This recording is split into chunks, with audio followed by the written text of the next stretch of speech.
sanki bilim ateistlerin malı, sanki dinle bilim tartışır derken böyle bir zemin hazırlamaya çalışılıyor. Sanki bilim yapmak için ateist olmak gerek. Filozofların çok azı şimdiki anlamda ateisttir. Bu kanun neyin nesi? Bilimsel gelişmelerin çok önemli kısmı ve böyle bir bilim eksiktir. Bunu asla ateizmle izah edemeyiz. Yok durup dururken niye var oldu? Ve kim bu kanunları tam da uygun, optimal derecede koymuş?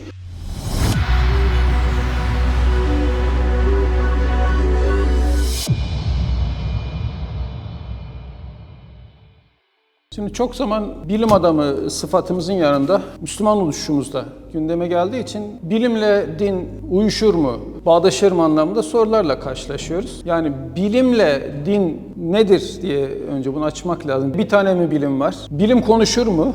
Bilim ne der? Baktığımızda ön plana çıkan şey şu. Yani bilim adamının yaptığı aktivitedir. Bilim adamları çok çeşitlidir. Her türlü bilim adamı vardır. Dolayısıyla bilimi bilim adamından soyutlayamazsınız. Her bilim adamının da kendine ait bir dünya görüşü vardır. Yani dolayısıyla böyle baktığımızda bir tane bilim yok. Din deyince çok fazla dini kavram var. Mesela bir Hristiyanlığın anlayışı ile İslamiyet'in anlayışı çok zaman bir olmuyor. Dolayısıyla böyle indirgemeci bir yaklaşım çoğu zaman doğru değil. Mesela ben Müslüman bir bilim adamı olarak dini de ayırmak lazım. Dinin bir kısmı inançla alakalıdır, bir kısmı uygulamalarla alakalıdır.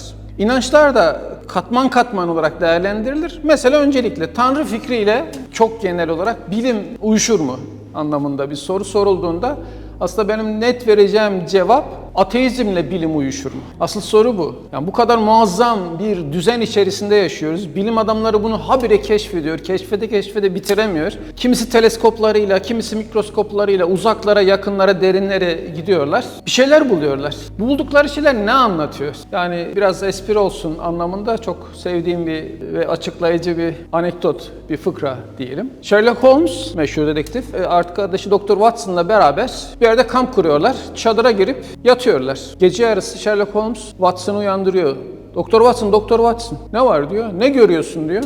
Yıldızları görüyorum diyor. Peki yıldızlar sana ne anlatıyor Doktor Watson diyor. Yıldızlar diyor eğer astrolojiye gidersek bizim filan ayda olduğumuzu anlatıyor. Filan burçta olduğumuzu anlatıyor. Başka ne anlatıyor yıldızlar sana diyor. Bakıyorum diyor ayın etrafındaki halelere bakınca yarın bizi güzel bir havanın beklediğini anlatıyor meteoroloji açısından diyor. Başka ne anlatıyor diyor. İşte yaratıcı kudretin büyüklüğünü ve bizim küçüklüğümüzü anlatıyor diyor. Teolojiye gidersek diyor. Doktor Watson diyor. Çadırımızı çalmışlar. Yıldızları görüyorsak ilk önce düşünmemiz gereken bu. Yıldızlar bize ne anlatıyor?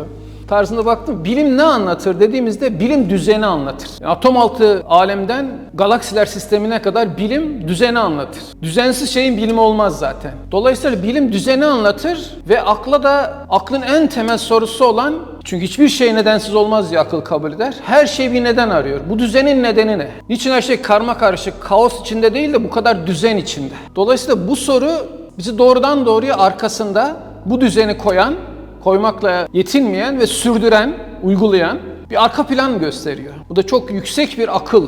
Yani felsefi anlamda kullanırsak bilgi dememiz lazım İslam anlamına gelince. Bunu gösteriyor. Onun için tarih boyunca insanlar yerlere göklere baktıklarında bunlara yön veren bir kudret, bir ilim, bir irade aramışlar. Tarih bunun şahidi. Bu sıradan insanların dünyası mı? Hayır. Hani bazen yani bilim adamı, felsefeci, sanki her felsefeci, her bilim adamı dine karşıymış gibi. Hatta buradan şöyle bir çıkarımda da bulunuyorlar. Sanki bilim yapmak için ateist olmak gerek. Böyle tuhaf bir çıkışı var.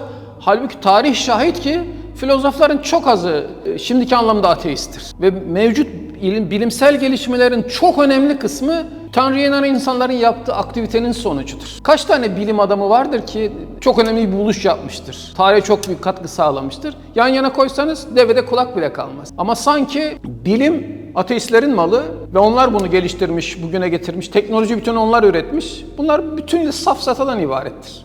Yani böyle bakıldığında bilimin anlattığı tek şey var. Her şeyde muhteşem bir düzen var.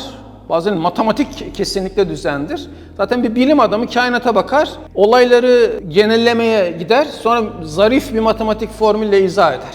Dolayısıyla bu formül nedir? Aslında bir bulgudur.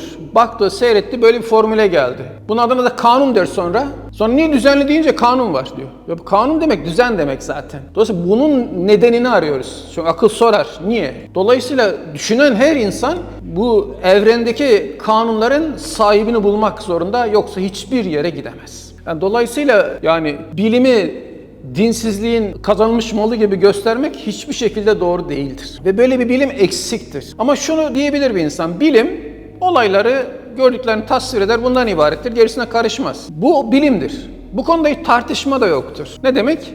Yani bir laboratuvara girdiğiniz zaman bir Budist de, bir ateist de, bir teist de, bir Müslüman da, bir Yahudi de rahat rahat beraber çalışır. Çünkü burada bir ortada tartışacak mevzu yoktur. Bu insanın ortak malıdır zaten. Onun bunun şunun değil. Yani görmüşüz, gördüklerimizi tasvir etmişiz. Sonra buradan hareketle bir şeyler üretmişiz. Teknoloji budur.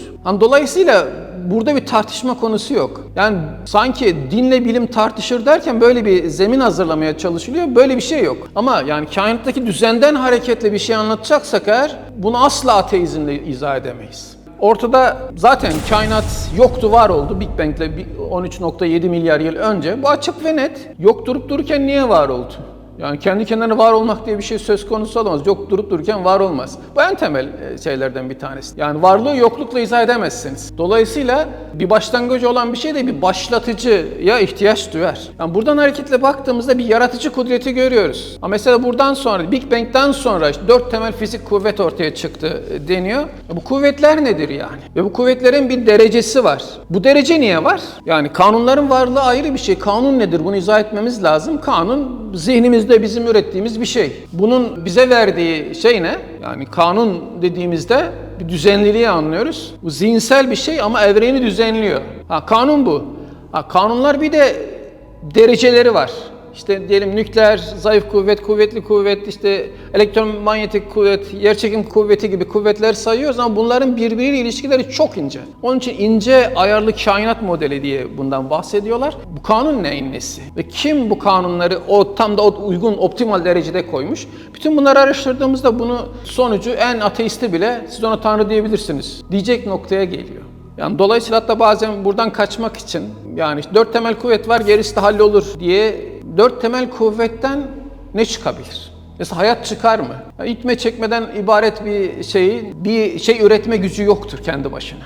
Yani mesela biz kendimiz için düşünürsek, yani işte şu anda mesela diyelim mevcut tabiat kanunları dediğimiz kanunlar var. Hadi kanun diyelim, güç diyelim bunlar arkasında. Bu var ama mesela bizim buradan yaptığımız bir cep telefonu var. Tamam, hiçbir şey yaratmadık. Her şeyi mevcut materyalden aldık ve mevcut kanunlara da bir şey ilave etmedik. Bunlarla biz mevcut kanunlarla, tabiri caizse manipülasyonla bunları kullanarak ortaya bir telefon, bir uçak çıkardık mesela.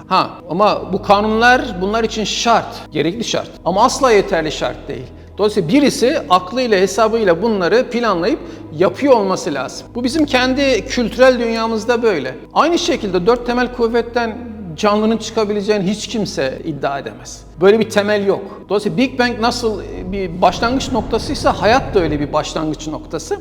Dolayısıyla hayatı kendi başına izah edemeyiz. 4 temel kuvvetle de izah edemeyiz. Bunların çok ince bir şekilde bir plan doğrultusunda ince hesaplarla bir araya getirilmesiyle ancak canlılık türüyor. Bu video hoşuna gittiyse ve eğer hala MyRahle'ye abone değilsen, abone ol butonuna basmayı unutma. Ayrıca bu videoyu beğenip, yorum ve paylaşım yaparak bu çalışmaya ortak olabilirsin. Unutma, hayra vesile olan, hayrı yapan gibidir.